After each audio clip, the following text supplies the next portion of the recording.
Here we have animal porn. 2 horseshoe crabs mating. I'm not sure which one's the male and the female.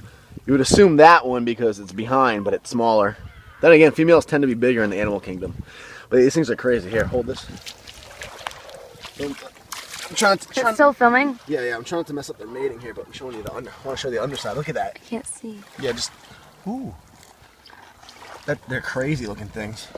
Yeah, they are. I'm trying not to interrupt their thing here. You can't. You picked them up like twice now, and they're like all set. Yeah, they're like, I don't care. These things are cool. Like these go back to like. Look at them. These go back to like the dinosaur era. These things are like walking fossils. Like they're fun to pick up and stuff. Like if they weren't doing their thing right now, I'd pick them all the way up. Don't mess them up. Look at that. Look at this. Get this. That's insane, huh? All right. You guys. Yeah, you'd be pissed if someone messed up your mating ritual. You guys gone about your business. Look at them. Cool. They keep going. Oh, they'll be fine. Yeah. We picked them up 3 times now. They're like, nope, we're gonna keep going. Bye. There you go. They're swimming away. Off they go. They're over it. So today we're doing deadlifts. Well, not a real deadlift workout, but I'm going to critique my good friend Matt Keto's form. I think he's gonna try both conventional and sumo for me, and I'm basically just gonna form check him and see if he's doing anything wrong or anything that he can improve on, and then maybe I'll even just break down how to do each version as is. I want to point out that I am not an elite lifter. I am not a professional. I'm not a seasoned expert, but I have done a whole lot of research, studied up a whole lot of biomechanics, and actually because my deadlift sucks so bad and because I've had back injuries from it in the past, you better believe I did a lot of homework as far as how to correct your form. So I do have the on-paper biomechanics of a deadlift down pretty well as far as critiquing and teaching goes. And I've had some fun doing some seminars for it as well. So that's what we're gonna do today. I wanna give a quick shout out to these shoes here, Ani's. I don't care if you think they're attractive or not. Hands down the best shoe I've ever deadlifted in. Ever. Love them. They cup your heels, 4mm thin sole, so it's like deadlifting in socks. But you're not allowed to wear socks on the platform meet, on the meet platform, so these are perfect. I love the feeling of these. I like them better than socks, no lie. So I put a link in the info box below. I do have a discount code for them. It's NWB, but they're not expensive anyway, but they're awesome. You will love them, I promise you. So basic conventional deadlift, right? You walk up to the bar, you wanna basically cut your feet in half.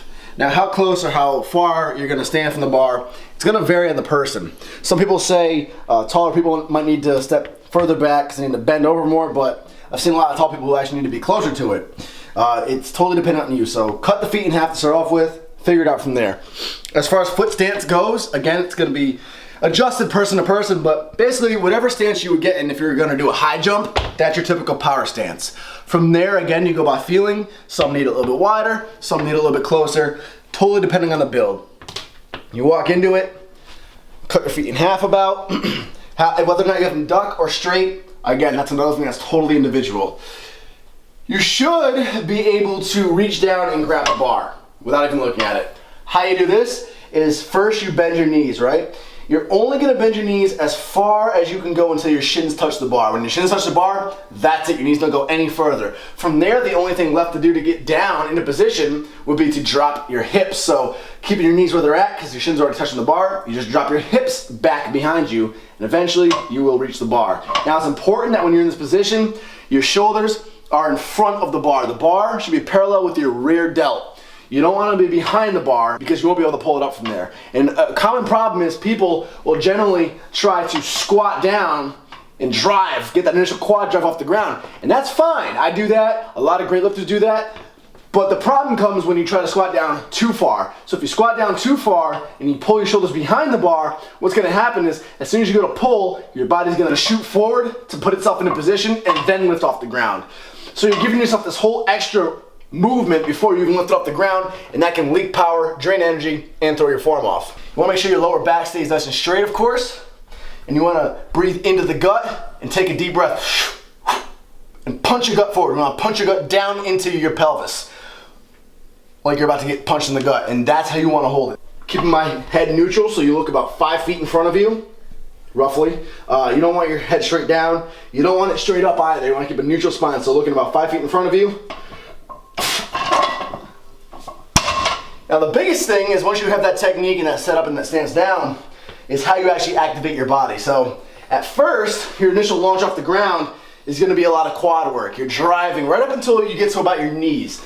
Once you're at your knees, a lot of people will have the issue of trying to pull it up with their back. That's when you get a snapped up back. You don't wanna do that. You instead wanna push your head up with your hips. You literally wanna hump the bar with your hips. So right when you get here, pull her hair and hump. It's a little dirty, but I guarantee you remember it. Pull the hair and hump. You want to literally drive your hips and use your hips to push your head upright. So, deep breath.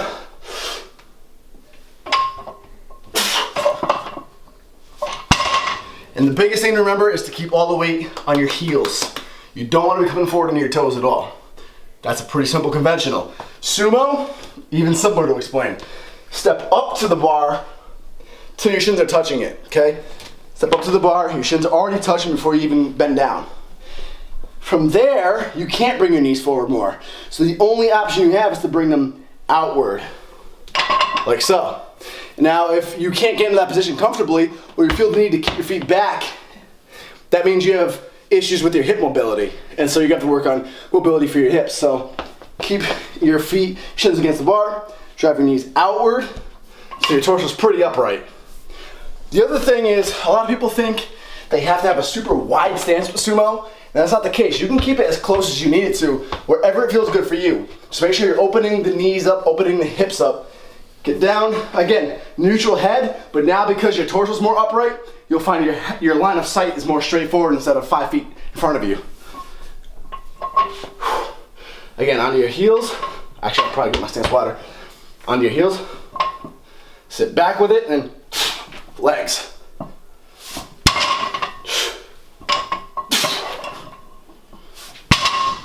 So it's not a squat, but you definitely want to make sure you're opening the legs up, driving with the glutes. It's a lot of glutes right off the ground. And that's about it.